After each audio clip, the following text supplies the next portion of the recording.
He knelt beside her, a woman wrapped in rags and silence, and brushed the tangled hair from her face.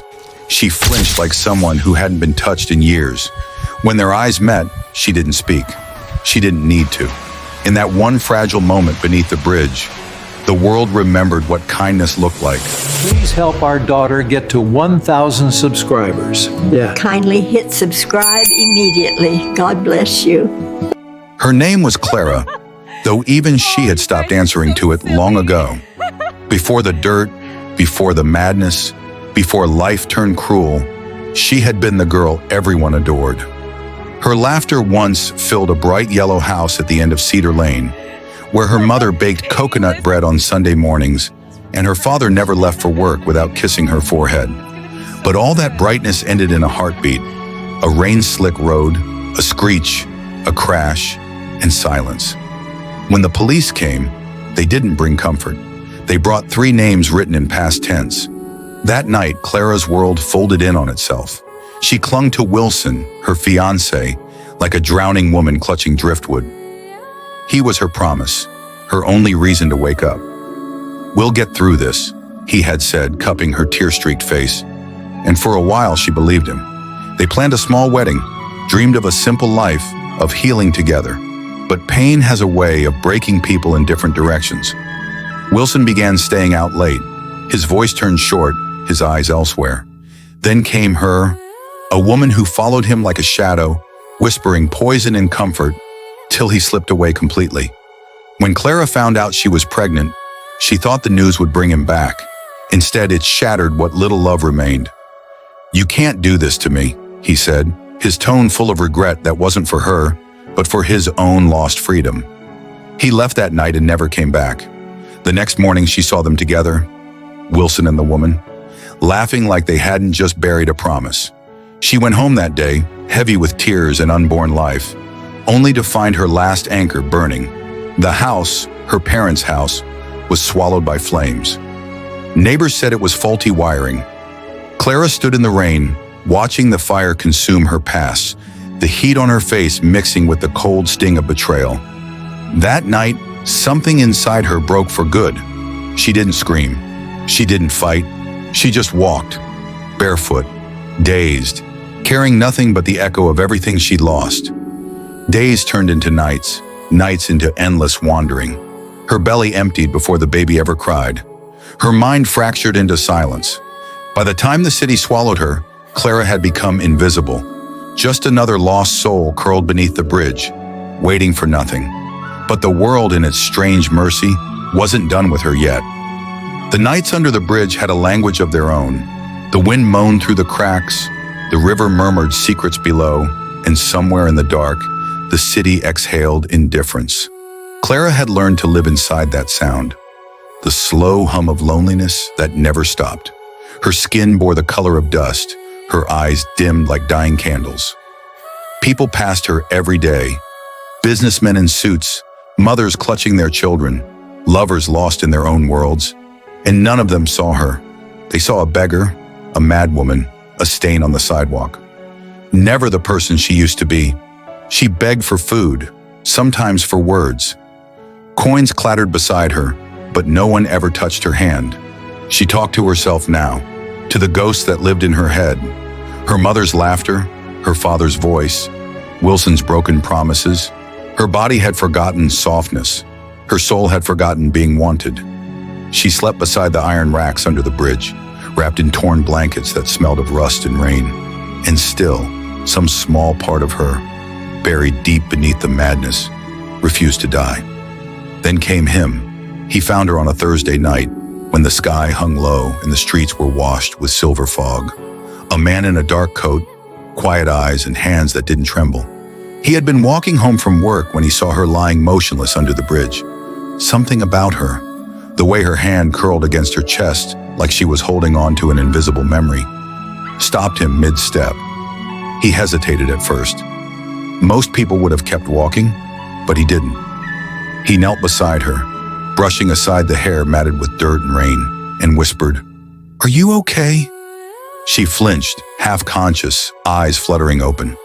For a second, she looked at him like he was a dream she'd forgotten.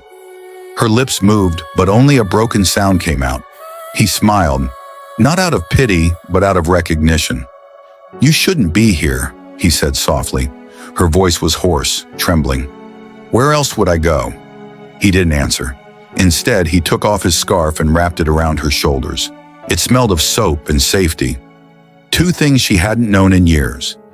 He sat with her for a long time, in silence, while the city roared above them. Before he left, he placed a small paper bag beside her. Bread, water, a chocolate bar, and whispered, "I'll come back." She didn't believe him. No one ever came back. But he did. Every evening after that, he returned. Sometimes with food, sometimes with blankets, sometimes with nothing but quiet conversation. He learned her name. She learned his. Ethan. His voice was calm, gentle, the kind that filled the empty spaces in her mind without demanding anything in return. Slowly, she began to speak again. First about the weather, then about the bridge. Then, one night, about the fire, the baby, and the man she lost. Ethan didn't interrupt. He just listened, his eyes soft with something between sorrow and admiration. Days turned to weeks. The woman who once looked like a ghost began to remember the feeling of being human. She smiled once, faintly, uncertainly, when he made a joke about how bad the coffee from the street stall was. It was the first smile she had shown in years. Under that bridge, between the noise of the city and the silence of her pain, something fragile began to grow. Not yet love, not yet hope, but something close. Something that could become either. Winter gave way to sunlight, and for the first time in years, Clara could feel warmth without flinching. Ethan kept his promise. He never stopped coming. He brought her warm clothes, soap, and a comb she didn't know how to use anymore. The first time she washed her face in the river's reflection, she barely recognized the woman staring back. Hollow eyes, yes, but beneath them, a faint glimmer of something that looked like life. One morning, he arrived with a surprise. "Come with me," he said, his voice bright in a way she wasn't used to hearing.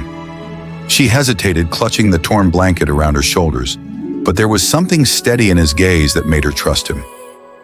They walked in silence until they reached a small building on the edge of the city, old but clean, with curtains that danced when the wind passed through. "It's yours," he said simply. Clara froze. "Mine?" He nodded. "You deserve more than the cold." For a moment, she couldn't move. She stood there shaking, torn between disbelief and tears. Then she took one trembling step forward, then another, until she crossed the doorway.